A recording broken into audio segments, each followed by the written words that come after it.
He's cogent. But I undersold him when I said he was cogent. He's far beyond cogent. In fact, I think he's better than he's ever been. Intellectually, analytically. Start your tape right now, because I'm about to tell you the truth. And F you if you can't handle the truth. This version of Biden, intellectually, analytically, is the best Biden ever.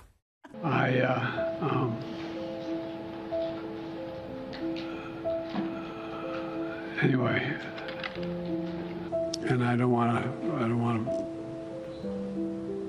well, maybe choose my words. And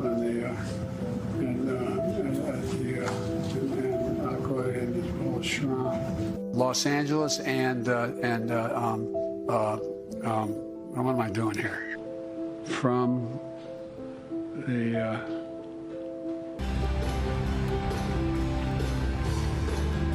There seems to be a sort of rash of videos that have been edited to make the president appear especially frail or mentally confused. I'm wondering if the White House is especially worried about the fact that this appears to be a pattern that we're seeing more often. Yeah, and I think you all have called this the cheap fakes video, and that's exactly what they are. They are With Donald Trump on facts, on issues, on you name it.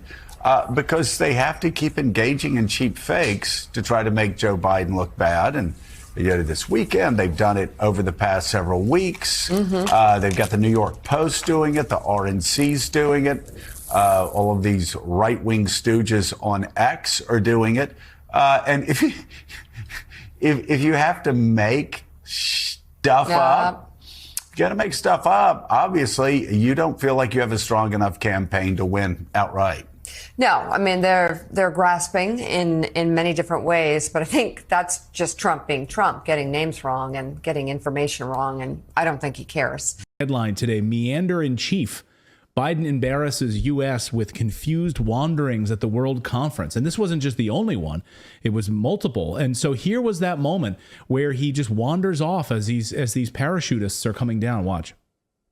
Also, last night, awkward moment with President Biden where he was looking very doddery. He was wandering around. He sort of wandered off, and Giorgia Meloni, the Italian premier, had to sort of guide him back to the crowd. It was quite painful viewing. Everyone's putting a slight brave face on it this morning. We've got some more for that for the paper tomorrow. But yeah, you can see from that footage yourself. It's this is getting embarrassing now. And you do really wonder how President Biden is going to be able to run an election campaign in October and November for re-election. And if he won, is that a man you really think is going to get through the next 4 years? So there they are saying goodbye. Obama walking off. Here we go. Let's go. And he just stands there. And the White House says, and there's Jimmy Kimmel.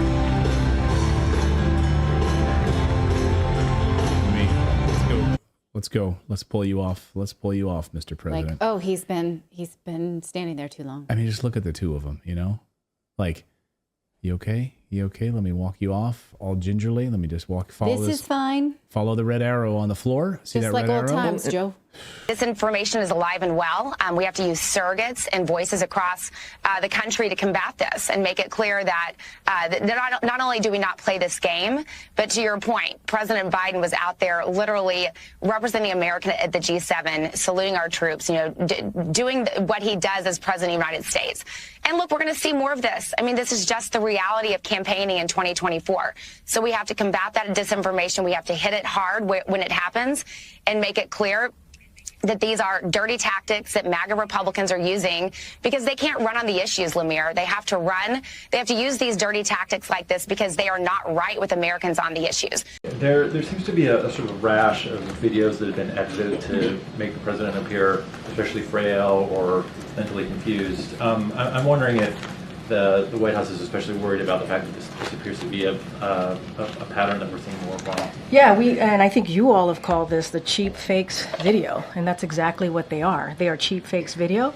They are done in bad faith, and some of your news organization have been very clear, have stressed that these the right wing critics of the president have a credibility problem because of the fact checkers have repeatedly caught them pushing misinformation, disinformation, and so we see this, and this is something coming from your part of the world, calling them cheap fakes and misinformation. And I'll quote the Washington Post, where they wrote about this, and they said how Republicans use misleading videos to attack Biden in a 24-hour period. And to their credit, we have a conservative Washington Examiner did call them out as well, calling out the New York Post. Ironically, several recent cheap fakes actually attacked the president for thanking troops. For thanking troops. That is what they're attacking the president for. Both in Normandy this happened, and again in Italy. And I think that it tells you everything that we need to know about how desperate Republicans are here. And instead of talking about the president's performance in office, and what I mean by that is his legislative wins, what he's been able to do for the American people across the country, we're seeing these deep fakes, these manipulated videos. And it is, again, done in bad faith.